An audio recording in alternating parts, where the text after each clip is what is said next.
Welcome to TWitWoW, the best wrestling podcast made for wrestling fans, by wrestling fans, on the web today. I'm John. That's my cohort and commentary, Ashton. And we invite you to recline back your chairs and ease all of your cares as we present to you our Friday night Smackdown review. And I gotta say, I mean, we're heading towards the Royal Rumble. We got two new confirmations by my count for the Women's Royal Rumble tonight, which I'm very excited for. It looks like it's shaping up quite nicely. We got two championship matches, and one of them had a title change, and a gauntlet match to determine who would be facing Roman Reigns at the Royal Rumble, and Kevin Owens was not in it. So I was a bit disappointed because you guys know I've been loving the work Kevin and Roman have been doing lately, but we'll unpack that gauntlet match in due time. In the meantime, let me hand it over to my cohort here. Ashton, how'd you feel about SmackDown tonight? Yeah, before I say anything, I want to just preface this. I don't know what the fuck's going on with my internet, but I'm having a lot of buffering issues with my end of the video, so I'm hoping that I'm the only one, but I kind of doubt it considering I'm the one that's streaming it. So if y'all are having buffering issues, I'm sorry. I don't know how to fix it. There's probably nothing I can do to fix it. It's probably just Comcast being a bitch. But that being said, I did enjoy SmackDown tonight. I thought it was pretty interesting, pretty good. Abel did a good job of describing it, saying that it was weird. It really just weird in the sense that, like, why are we putting Adam Pearce in the spotlight now out of nowhere? But otherwise, I do think it was a good, or at least a solid show. So I don't think I have too many complaints about it. Yeah, man. With that said, let's get into our first segment, Heat of the Night. Really no heats tonight. Not even really any nitpicks, because, I've understood that where the stories have been heading or where the stories have developed as it relates to tonight's show, it seemed like they were going to lead that way. So no use crying over, like, what was telegraphed, even if I would have preferred something else. So, yeah, really no complaints here. What about you? Any nitpicks you want to air? Any heats of the night? Yeah, Foster kind of put the nail on the head. It would have cost WWE $0 to have not Adam Pearce and not Goldberg be the challengers for the world titles at Royal Rumble. Yeah, I mean, I hate Goldberg, and if we were reviewing Raw, I would devote more time to that, but I really don't want to, because you know how we're trying to do these reviews now. Right. Pearce, since we're talking about it, right, I'm only going to follow your lead here. I've come around on it because Roman Reigns is a heel, and a heel should always, like, want the path of least resistance. What's going to make my title reign easier? And when I think about it, it's kind of insidiously genius to me, because you could very easily tell in the opening segment, again, not to hop around, but Roman Reigns does open the show tonight. He says, I actually like Kevin Owens. I respect a guy that has the kind of ambition that Kevin Owens does. He calls him a cockroach, like refuses to stand down, but I like him.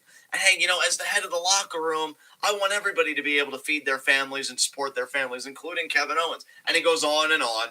Then he calls Adam Pearce out because he says, Paul and Jay, people have been blaming me, but you guys know it wasn't my fault. It was Adam Pearce's fault. Calls him out, and they have it out.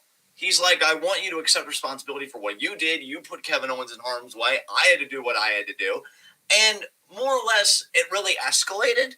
And I thought Roman was going to get physical right there because it was going to be like, well, he's an anointed one. Kind of like how Drew used to be when he was a heel. Nobody's going to touch Roman because Roman's the golden egg-laying goose. But Paul stops him. And why I like that is you can very clearly tell, again, that Roman wants to beat the crap out of Adam Pearce. But what better way to do it than in a sanctioned match, because Roman wins everything. He's not going to get fined. He's not going to get suspended. He's not going to get stripped of the title, which I doubt would happen anyway, given his character and his position in the company. But not only that, now he has the easiest title defense imaginable at Royal Rumble. So, like, he wins. He checks every box as a heel character. And if we're supposed to believe that he has stroke and influence, both with who he is and who he's running with in Paul Heyman, then character-wise and narratively, as much as I don't like it either, because I really wanted Kevin Owens, Roman Reigns, last man standing, this is a brilliant title defense from a character standpoint to me. So I've actually done a complete 180 on this in, like, the last half hour or so, because before I was like, man, I hate this. But when you really think about it, this gives Roman Reigns everything he wanted and then some. Yeah. So I'm good with it personally. I'll tell you what, though, dude. I think being cool with this is a perfectly valid take, and low key, I'm somewhat cool with this as well. I think this is a vehicle for Kevin Owens to get involved and maybe even help Adam Pearce almost win the title and then not actually. But my problem isn't necessarily with the kayfabe reasoning behind the story. My problem with this is that they decided to do a story with Adam Pearce at all. Like, from a writing standpoint, like I said, it would have cost them nothing to just not bring Adam Pearce into this. They've been not bringing Adam Pearce into title feuds for months now. There was no reason for them to drag him into something like this. I really don't understand why they're bringing him into something like this now. Why the decision was made to be like, oh, you know who we really haven't used enough lately is Adam Pearce in the ring. Like, I don't get that. Yeah, and see, on that front, bro, I am very much sympathetic to you, because I was even saying to you before, when I was on the other side of this, before I really, gave it more thought on my end, was that I like that Pierce was like a barely visible authority figure. And even when he was visible, it wasn't to like get heat or whatever. He was really just doing a job, right? And I even told you my one concern with this, and I guess mainly it'll be more my concern when Royal Rumble is over. I hope this doesn't give WWE the idea in their head like, oh, we need to make Pierce more visible. I understand temporarily so to further this angle, but out of the fact, I would like him to recede back into the background, because I've really gotten used to no more authority-based characters, and it's been a real. Of course, well, and of course, then the other one that I would have a problem with, which I guess this kind of bleeds into my heat of the night, is why the fuck is Sonya Deville back? I know that there are people that are excited to see her back, but she lost a loser leaves WWE match like what, 4 months ago, maybe less than that, maybe 3 months ago, and she's already back. And not only is she already back, she's already back on the same brand that she supposedly got fired from. Why? And to make things worse, it looked to me tonight like she is playing the role of an authority figure, like a co-manager with Pierce. She's saying like she wants to take some of the load off of him. What? Bro, I honestly have no defense for that one. I can't, I can't even like mount like a WWE psychology or like an alternative viewpoint.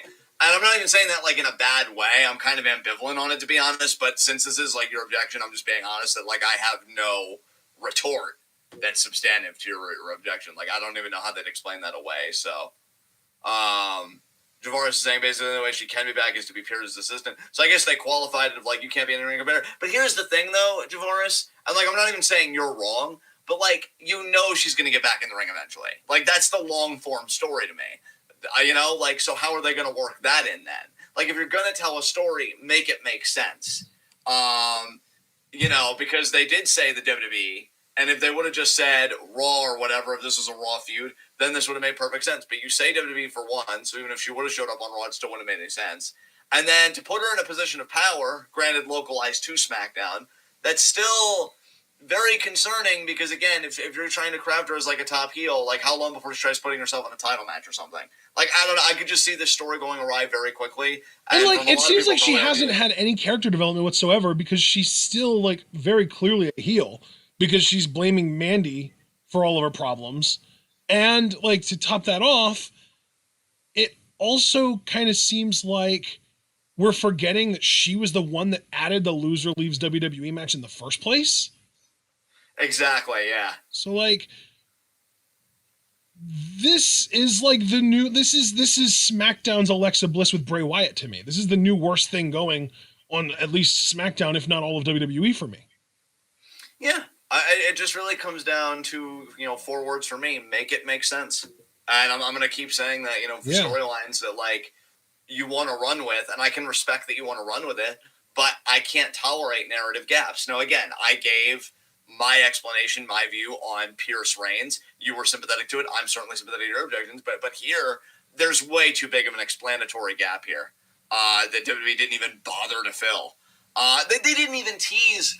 You know what even would have made this a bit better? I'm not saying smooth by any means, but you could have led up to this, because she just came back randomly last week. Like, just walking in the hallway randomly. Yeah. I remember the segment correctly. Yeah. Why didn't you have somebody as a character be like, oh, I'm Sonya Deville's attorney or whatever. Can we talk for a minute? And then they close the door. And we don't even have to be privy to those meetings. And then the next week, if you see her walk in the hall, then it starts making sense. And maybe she's doing it with the attorney character. And then the week after, it's like, okay, we've reached an agreement. She can't wrestle, but she'll be on a probationary period where she gets to be your assistant or something.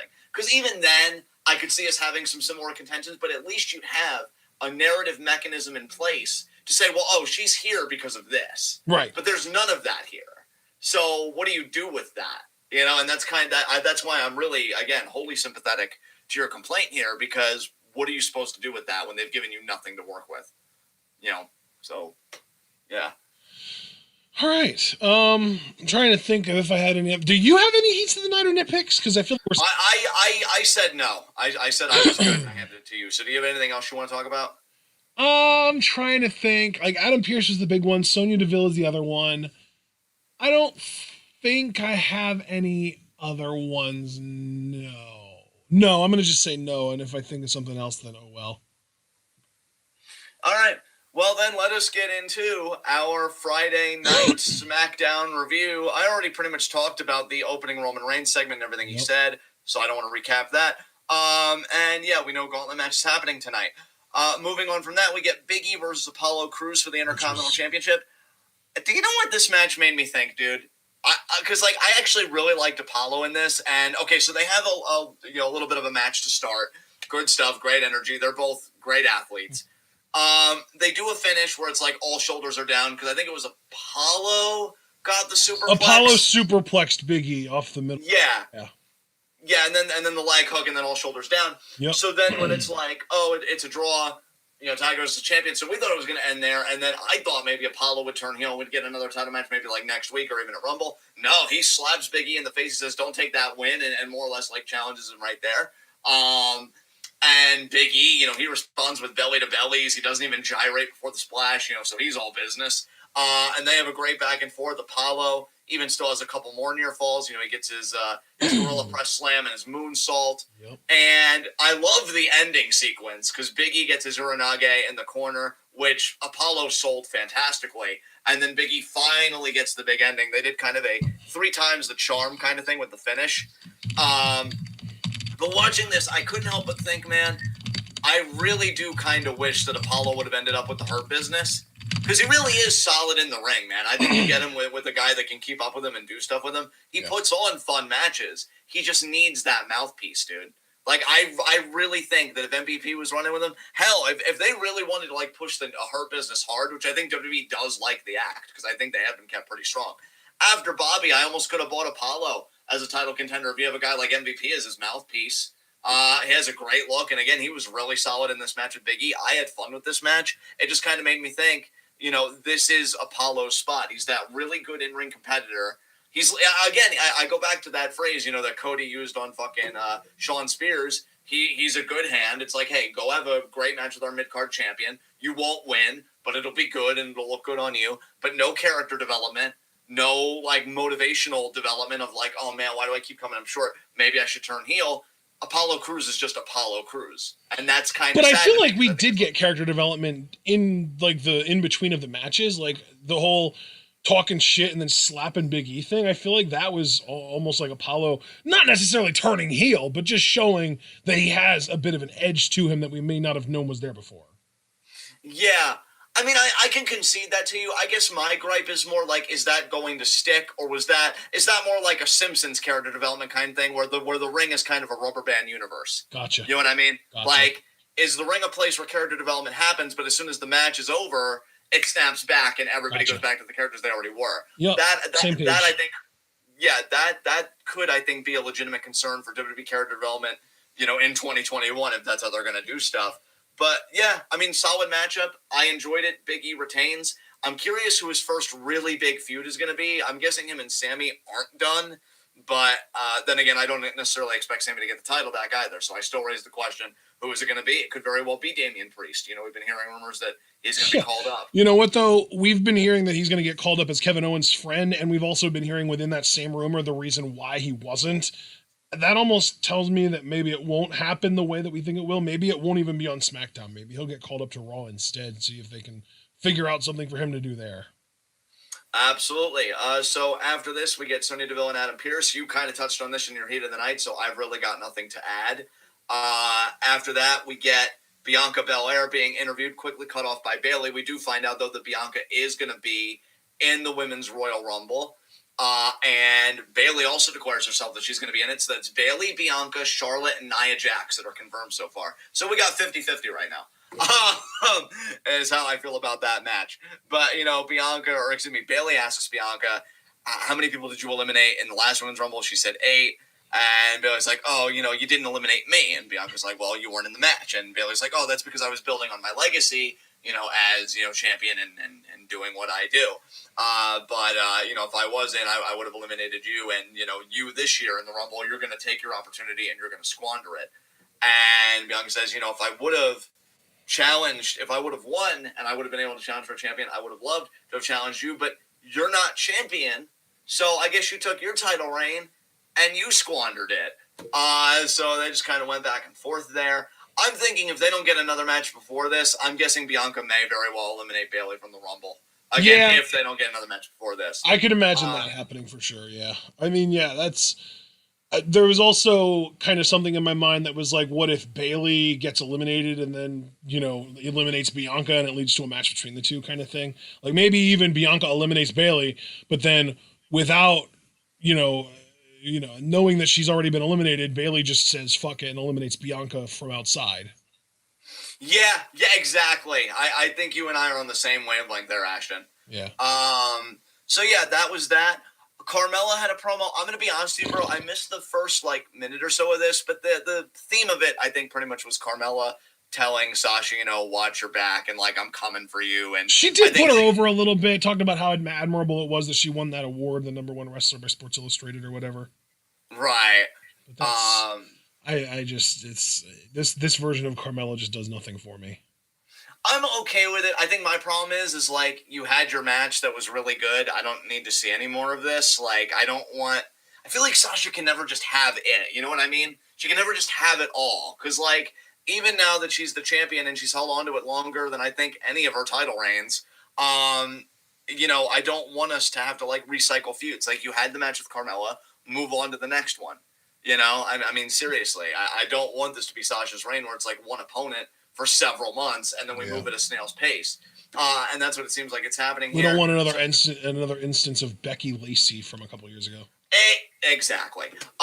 So, yeah, with that said, we then move on to our first championship. Actually, no, second championship match of the night. My apologies. Street Profits versus Rudolph. Now, I will say I actually missed all of this because I was tending to other things. You know what, brother? Don't even feel bad about it. I won't even say that it was a bad match. I did hear that Rudolph won the titles, though, so there's that. Yeah, Rudolph did win the titles, and let me tell you something, bro. The titles have never looked older. I can't even if I'm being honest with you, bro. It'd be so easy to dunk on this, right? And I know I low key dunked on the finish. It wasn't a bad match in my opinion. I have to give Street Profits credit, again, particularly Ford, because they did really make the leg that was viciously attacked the week prior. They did make that a focal point of the match. There were points where Ford tried to get an offense, but he was favoring the leg. There was another point where he actually did a dive to the outside, and he was immediately favoring the leg, and Dawkins came over and he's like, you good, dog? You good? And they really emphasized that Dawkins took over most of the match because he was afraid to tag Ford in. So they did all those narrative beats well. Apparently, Rude and Ziggler are calling themselves the Dirty Dogs. I'm not going to do that. We're going to keep calling them Rudolph, and I'll tell you why. Because they are so Is it because they have a red nose that shines brightly in the snow? No, Ashton, although that was a really good guess. Proud of you. No, it's because when you're that old and you try and sound cool by calling yourselves aces and dirty dogs, I'm dying of secondhand embarrassment for you. Bro. Okay? I'm willing to compromise with them on the Dirty Dogs nickname. No. No, you're not understanding me, okay? Okay. I'm not going to call them the Dirty Dogs, right? That's fucking trash, right? But what I am willing to call them is Old Dogs, because that is an old film about a bunch of old-ass, out-of-touch dads trying to be cool again, riding their Harleys around on the fucking road. Yes. Yes, there you go. The old dogs. I love it. And it almost rhymes with Rudolph in a way. Old dogs, Rudolph. It's close enough. We'll stick with it. I'm cool with calling them the old dogs. Yeah, old dogs here. And here's the thing too, Foster, I don't want to be like overly picky tonight, and I'm only singling you out because like you do bring something to mind. I like Rude and Ziggler's finisher conceptually. I thought the first execution, though, was a bit off, mainly on Ziggler's end. I've realized that I think Rude's actually the better in-ring worker between the two of them. Yes. Like, I'm less harsh on Rude. I've said before, I actually like Rude. Like, I feel like anytime any, like, question gets brought up of, like, who should no longer be employed by WWE, Ziggler and Rude both get brought up, and I'm always the first person to jump to, like, no, get rid of Ziggler. We can keep Rude, though. He can be good. Oh, yeah, absolutely. Mark is right. I think it's Wild Hogs. It's not Old Dogs, it's Wild Hogs. We can call them the Wild Hogs. That still works. Well, the Wild Hogs, their finish was the Rude AA spine buster, and then as he's coming down as the back of the person getting spine busted, it's a zigzag. And Tim Allen is in it, which is even more perfect, because I feel like Tim Allen has the exact same energy as Rude and Ziggler, especially Ziggler. Hell yes. I once heard that when Tim Allen found a network for his show, Last Man Standing, after it got canceled, he fist pumped until his back went out, and that's total Dolph Ziggler energy. If I've ever exactly heard. Yes, yep, we found it. Wild Hogs, it is. So, yeah, I like the finisher conceptually, but Ziggler's half of it I think was a bit messy. But they do get the win off of it. Honestly, god damn. Street Profits were tag champions between the Raw belts and now these for so long that you'd think, oh, cool, new champions, but it's Rudolph, so it's meh. Honestly, I expect Street Profits to get the titles back before WrestleMania, honestly.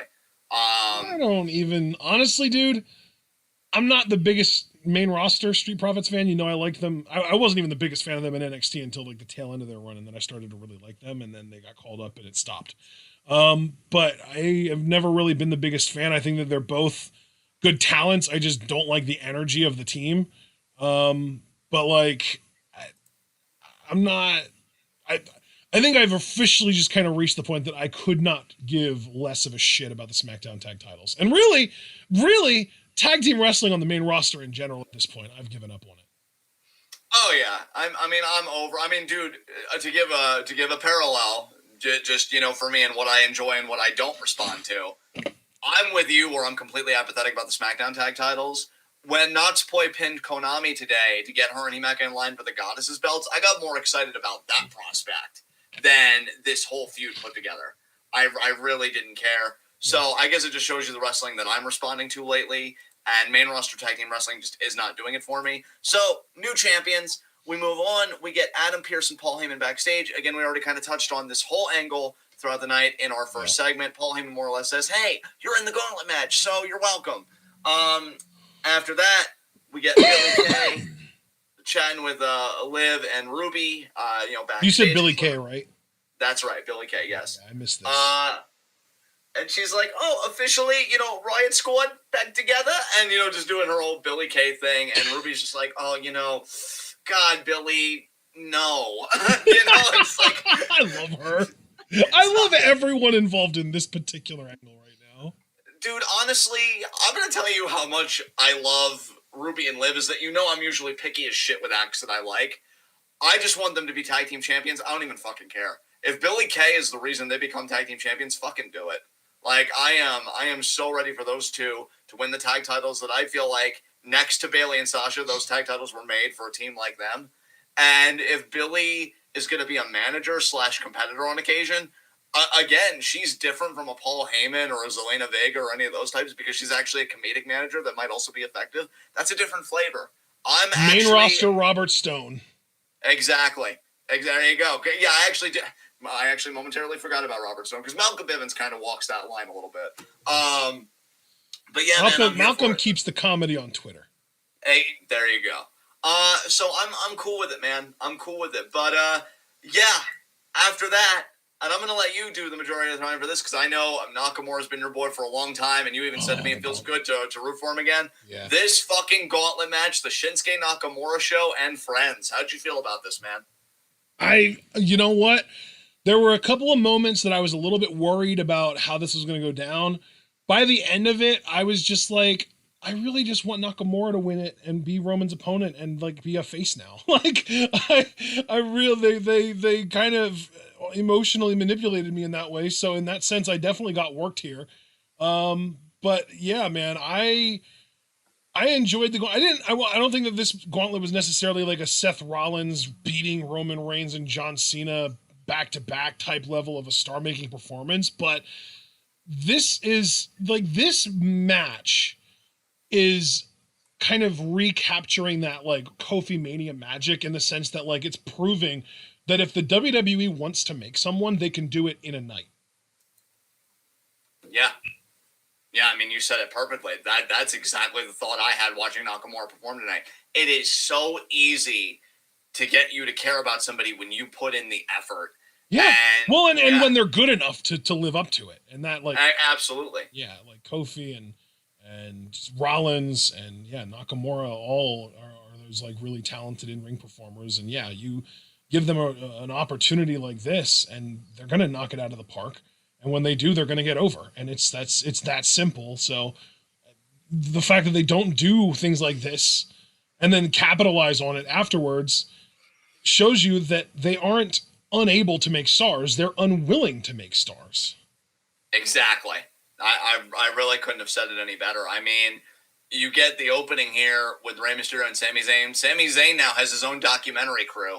That's worth noting. Yeah. Like, Sammy too, coming out, cutting the promo, talking about how he demanded to be in this match, and then imagine that somehow he is one of the first entrants in the match.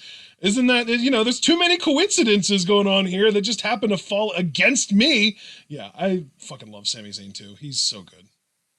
Dude, imagine if they decided to do something like this with Zayn, where they put him in like a big match, or they make him look amazing and they have him turn face at the same time. Like, we'd have like NXT level of over Sami Zayn back. Like, it would be this easy. Like, we're literally witnessing how easy it is to get somebody over that's that good in the ring, and we know Zayn is up there.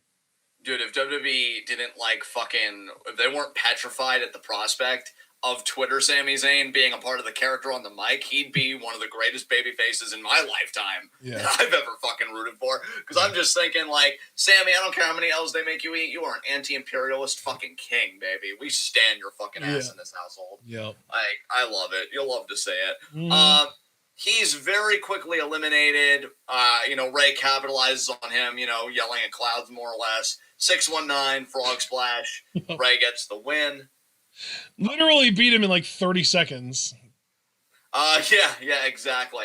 Was Corbin after this? No, this was actually when Nakamura came out. We got Nakamura and Ray. That's right. It was Nakamura. Yeah, and then he ran it because, Ray thought he was going to repeat, 619 frog splash. Nakamura gets the knees up and he gets the arm bar. Yep. And then my mom and I were both mystified as to why the hell Corbin was still beating up Ray, even though Ray just lost.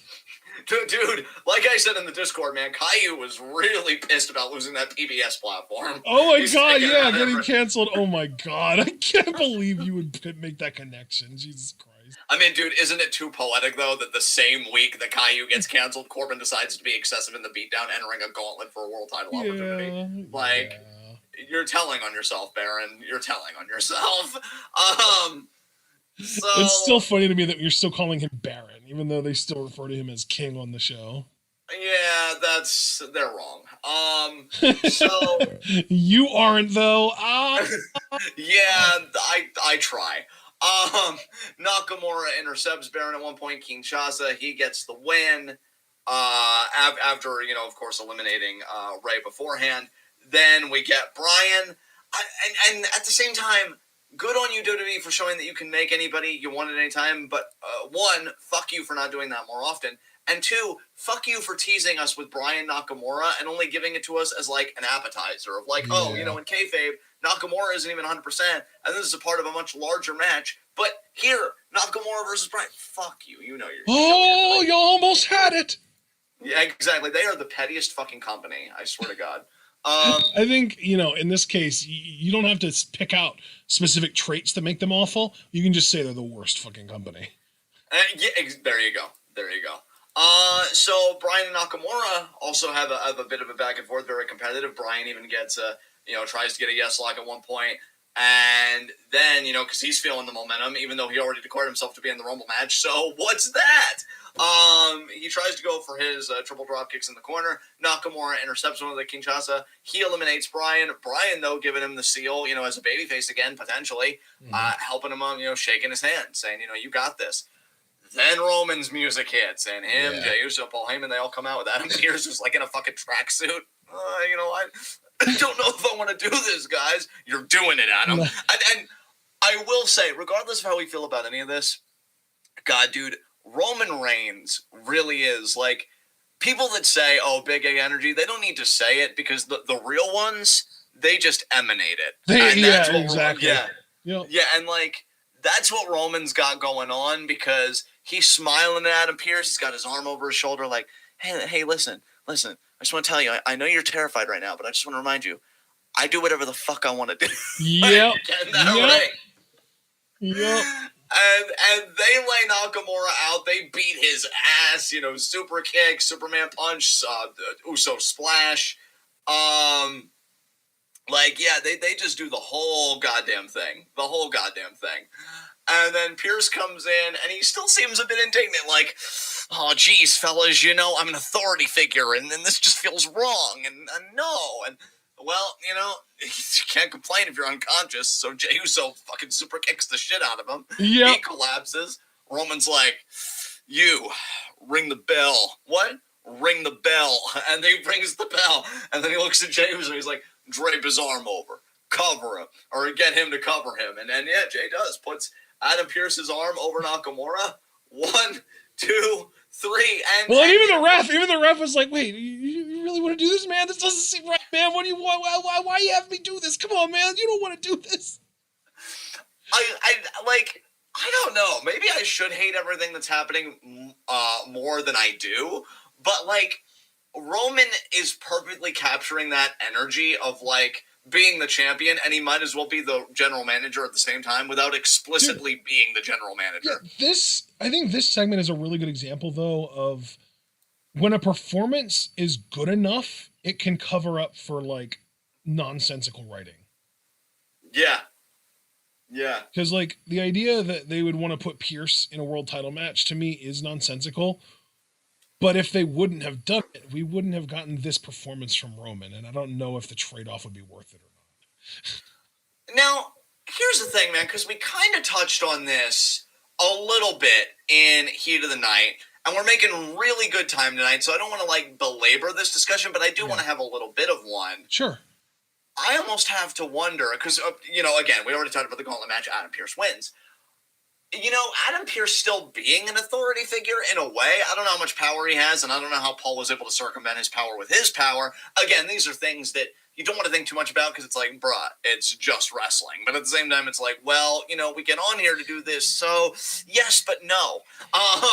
So I have to wonder if Adam Pearce is going to pull, because I've seen stuff like this before, where, say, fast forward to next week, Roman opens it again, and they recap the gauntlet match and this and that. And Adam Pearce, either in that same segment or even at the end of the night, says, Roman, I can't change the match, but I can add to it. So you're going to be in a handicap match, and maybe Adam Pearce would have Kevin Owens for a tag team partner. Because you've talked about Kevin potentially helping him. Well, what if he helped him in a sanctioned way, rather than just trying to do shenanigans? So then we really would be getting Kevin and Roman again, but then you'd protect Kevin by, of course, having Roman pin Adam Pearce. I don't know. Then again, the other very WWE thing to do, which would be to squander something good and take that lightning in a bottle and just let it go into the air, would be to turn Kevin Owens heel because he's angry at Adam Pearce for taking the spot that he was supposed to, be preserving for himself. Actually, I mean, you're not even wrong, so let me just address that very quickly. I don't want you to just feel like you're talking to yourself there. But also, you mentioning lightning in a bottle, I'm even kind of wrong, because if you really do want to capture the lightning in a bottle, Nakamura got fucking screwed. If I'm Adam Pearce, I'm like, yeah, you're doing a 2-on-1, and Nakamura's my partner. And then, because here's the thing, just from an intrigue and entertainment standpoint, I think it's more compelling, as much as I hate it, because again, I really wanted that last man standing match, to have Kevin in the Rumble. Because if you have Kevin in the men's Rumble, dude, that's low-key kind of stacked. because you have Bryan in it. Yeah, that's true. That's true. You have Keith Lee in it. Like, dude, you'd have a lot of favorites that year just with those three guys. Because I'm telling you, all three of those guys, if Edge were able to make a comeback, I'm going to be honest. Oh, my God. I'd low-key be looking at Edge. Yeah. Right? Like, Kevin being in the Rumble helps the Rumble, and if that's the selling point, he's got enough heat right now, like as a babyface, enough momentum, that I could genuinely buy Kevin being a Final Four in the Rumble this year. But not winning? Winning, I'd put it 25%. Because I'm really, I mean, yeah, if you're in the Final Four, you're 25% to win. Well, I mean, I'm just saying, like... I'm joking. I'm sorry. Go ahead. Well, no, it's fine. It's there, but I'm really thinking it might be Bryan's year. I don't know. Dude, I want it so bad! But you know what, though, dude? Bryan puts everybody over. Are we sure it's not a smokescreen? I mean, he could still put over Roman at the Mania. Like... That is true. I mean, it never said anything about having him, successfully convert his title opportunity. Yeah, or hardly anyone ever does anymore. I mean, no one. It's like the rate's gone up a little bit in recent years, but there was a point that Rumble was 50-50. That is true. But see, though, even us doing this, that's exactly why Kevin should be in the Rumble, though. Yeah, because it would make us think that much harder. Like, is it going to be Bryan? But then Owens is in it, and it'll yeah. I see your point. I fully see your point now. Yeah, and like Javaris, I'm gonna tell you, just to continue the spirit of that conversation, bro. I hear you. And yeah, honestly, I'm gonna be rooting for Keith Lee too, if not Bryan. But like, I'm gonna be honest. This whole thing is revealed to me. Like, I'm a bigger Kevin Owens fan than both those guys. So if Kevin's in the Rumble, I'm rooting for him. That's spicy right there. I'm rooting for him to throw Keith Lee's talented ass over the top rope. Damn. And Bryan's done enough jobs. He saved the economy. So what's one more? You go over the top rope too. Fuck you. And then Kevin, and then KO Mania. For the Universal Championship, and then like he fucking incapacitates Jey Uso, and then Roman further incapacitates him because how dare you get incapacitated in the first place? Fuck you. And then they do a great one-on-one matchup, and then Kevin wins the title, and then I'm happy. So yeah. Wow. Wow. You got everything all planned out, don't you? I mean, not to brag or anything, but 9 out of 10 memers agree that I am pretty galaxy brain when I want to be. So yeah, I have it all figured out. Can you tell me tomorrow's lottery numbers? I mean, I could, but no. That's the best answer I've ever heard to that question. Holy shit! I've asked, dude. I don't think you understand.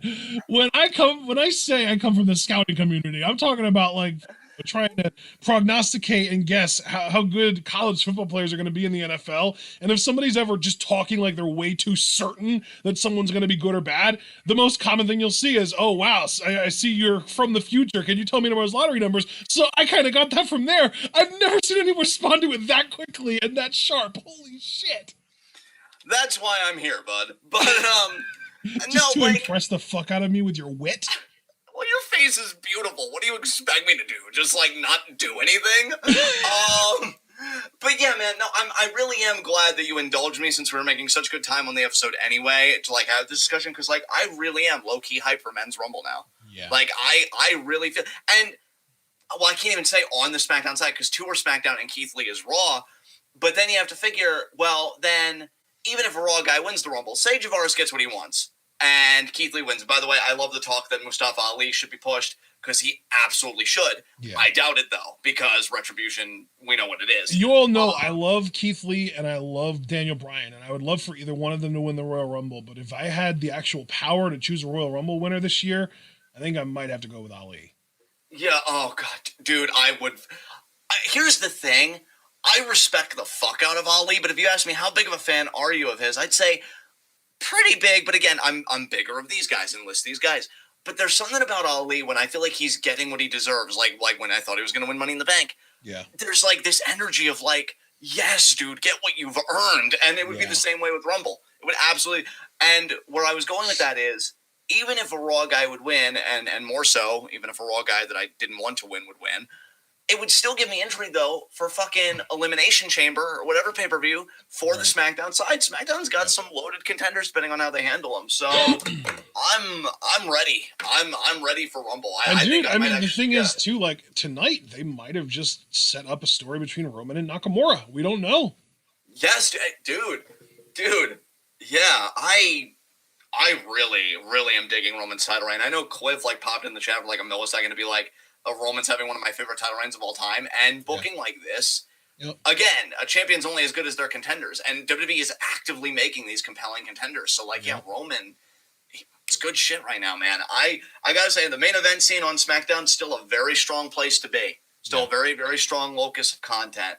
So, I guess with that said, do you have anything else you want to say about the show tonight? Nope. All right, then next segment, high spots and low shots. God, you know what? My low shot's going to be Sami Zayn. First eliminated in a matter of seconds. And I love him, still an anti-imperialist king, but there was another person I could have given low shot that it didn't quite feel right. So, yeah, Sami had a huge opportunity to move up from the Intercontinental title, and like that, it was gone. So, who's your low shot, bud? I think I'm going to be a little bit lazy here and just give it to the Street Profits. They did lose a championship after all. Yeah. Oh, Foster, I love that energy. I'm curious who your low shot was that you wanted to, but it didn't feel right. Was that just Nakamura? It was Nakamura, but he had such a great fucking outing tonight. Like, no way. Yeah, I'm glad we're on the same page as far as him really, like, he got screwed over, but he really doesn't deserve a low shot tonight. And same way with high spot, I could go for the low hanging fruit, but it just feels so weird. Pierce? So Pierce, which I'm personally not going to do. So instead, I'm just going to do Big E. Successful title defense. I mean, really, if you want to get technical, he retained the title twice because the ref was ready to give it to him for a draw. Yep. Big E, capitulated to Apollo's, fire, and he still beat him anyway. So dominant champion right there, Big E. Absolutely. Love it. My high spot, God, I don't want to give it to Pierce either, so let's see. Were there any women's matches on this show? I don't think there were. There were women's segments, but I don't think there were any women's matches. I kind of thought, that's weird. You know what? I will give my high spot to Nakamura because even though he didn't win the match tonight, he got a real chance to shine. He basically reminded people how damn good he is. And this may have very well been the start of a story between him and Reigns, which could eventually lead to a title match. Yeah, dude. I mean, that's the thing. You know what? Normally we don't do discussions after high spots, low shots, but I do have to just say one more thing. Yeah. WWE has shown, like, with their ability to build Kofi, and we've already kind of touched on that. If they were smart, dude, even if they were going to push the person that they've, like, sculpted, which, fine, WWE's going to do what they want to do, but if they were really smart, they would manipulate that they know they have that ability and just create a bunch of, like, false contenders for Mania and make you really feel like there are a lot of people vying for that spot, even though for WWE it's clearly just one guy. Because, we're excited about Nakamura. I still feel like Kevin's in the running. WWE every year needs to exploit that shit and be like, with Kofi, let's get one underdog, one person that's, like, right on the heater, and then another person that obviously we're going to go with, and then just do it, because it really makes for compelling television. Yeah. Because the idea that we even care about Nakamura this much in one night when he was just doing random... Dude, it wasn't that long ago. He was fucking fighting Otis and Gable, and I feel like he even lost to Otis. Yep. Yeah. Like, I think he was actually my low shot that night. Yeah. And it wasn't even that long ago. And it was already in one like night, a month or two ago. Yeah. Yeah, exactly. And like one night, it's like, oh man, Nakamura, I care about him again. Nakamura had star-making night. I saw some people brushing shoulders with Roman Reigns. Yeah, that's all it takes sometimes. Exactly. And like the island of relevancy, right? Yeah. But yeah, like WWE needs to exploit the shit out of that. And just be like, we've got people believing that so-and-so could actually go to WrestleMania. Let's, I mean, even if it does cause a bit of a backlash, I think it always would. I think in the long term, it makes for more compelling content. So you love to see it. You really love to see it. Foster, I've been loving your energy in chat all night, man. He said high spot is Jey Uso. He didn't disappoint Roman Reigns tonight. God damn it. It's not an easy bar to clear, though, so I can see why. It really isn't. Even when he does what he's told, he can still get abused with a chair. So, What did I do? I'm sorry. Oh my god. That was an evil laugh if I ever heard one. Oh my god. I'm sorry. It's just inner familial abuse. Just... God, Jay, you should have seen it coming. Oh my god! So, you made it worse! I somehow always manage to, right? So, Oh God, now I feel like you got too personal. With that said, guys, wow, what a dark way to end the episode, huh? Oh my God. With that said, guys, Okay. this has been Smackdown. This has been TWitWoW, the best wrestling podcast made for wrestling fans, by wrestling fans, on the web today. I'm still not seeking a therapist. That's my cohort commentary, Ashton. Guys, be sure to like the video as you file out. The more likes you leave, the more likely we are to be the top search result for Smackdown reviews on YouTube. And when you're the best at what you do, the top is the only place that you belong. So please leave that like. Be sure to comment down below when the video's done processing. Talk to us, talk to us, talk to us.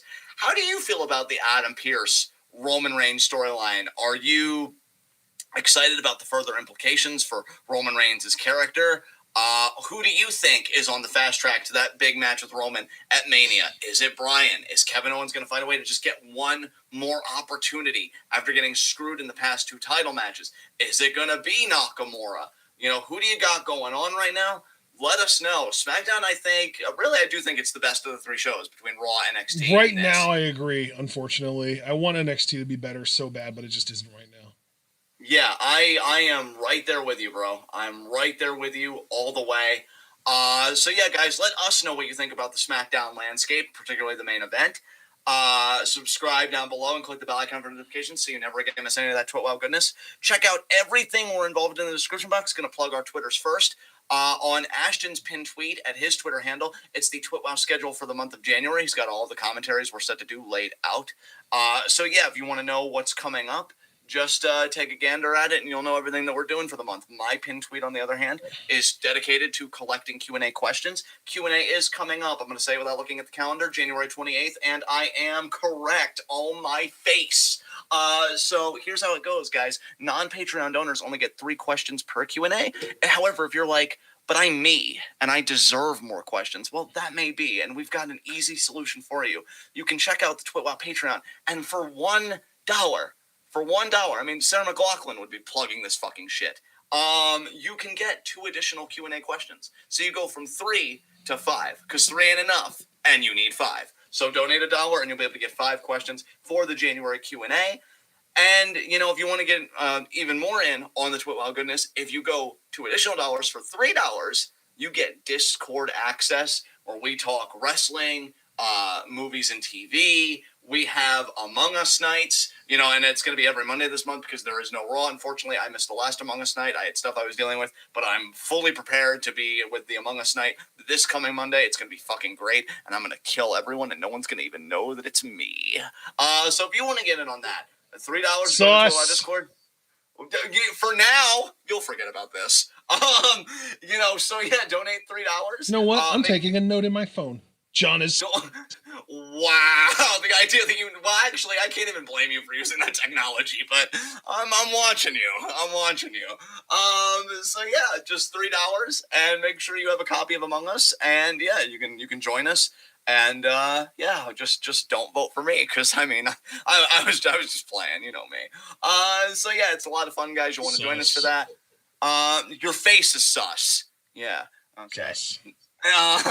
So beyond that, let me think. Oh yeah, Twitch, when we do Rocket League streams, which actually that'll be coming up, because I think that's more next month, because the Rumble, I think, Post-Rumble, is January 31st. Correct. Post-Rumble. But post-Rumble, Raw and SmackDown, which will be February 1st, and then February 5th, we'll be doing Rocket League streams. So if you want to get acquainted with our Twitch, this will probably be a pretty good time to do so.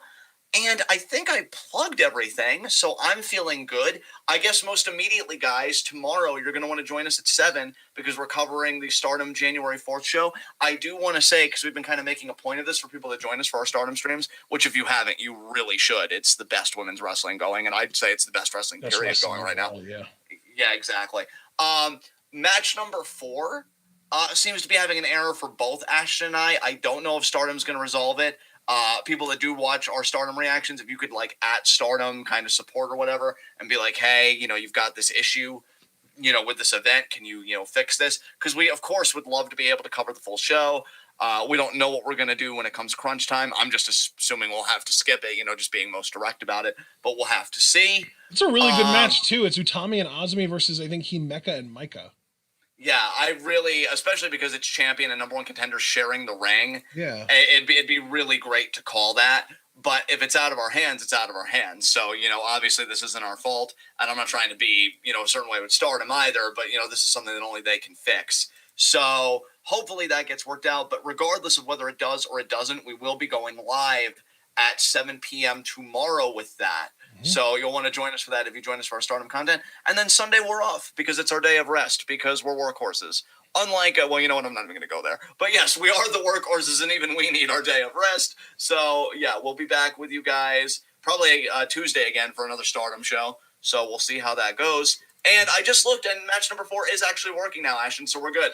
Hooray! I wanted to look before we really went off the air. So, guys, yeah, redact all that. You can join us for a full January 4th show coverage tomorrow at 7, including match 4 now. Yay! So, yeah, I have gone way too long, and I've already made myself sus as a result. So, I'm going to wrap this up. Guys, thank you so much. Yeah, I heard you, man. God, thank you as always for joining us. Thank you always for your energy. Really happy we kept the SmackDown review under an hour. We fucking crushed it. Of course, I think SmackDown also crushed it with that gauntlet match, but I digress. You guys are wonderful. We'll see you tomorrow. Keep being good to yourselves. Keep being good to each other. Things hopefully are getting a bit easier or worse. I don't know, but either way, we thank you for inviting us into your computer screens. Anything we can do to alleviate the load and bring some fun back into this always means a lot. You're all beautiful. Be good to yourselves, and we will see you tomorrow. So until then, tune in and peace out.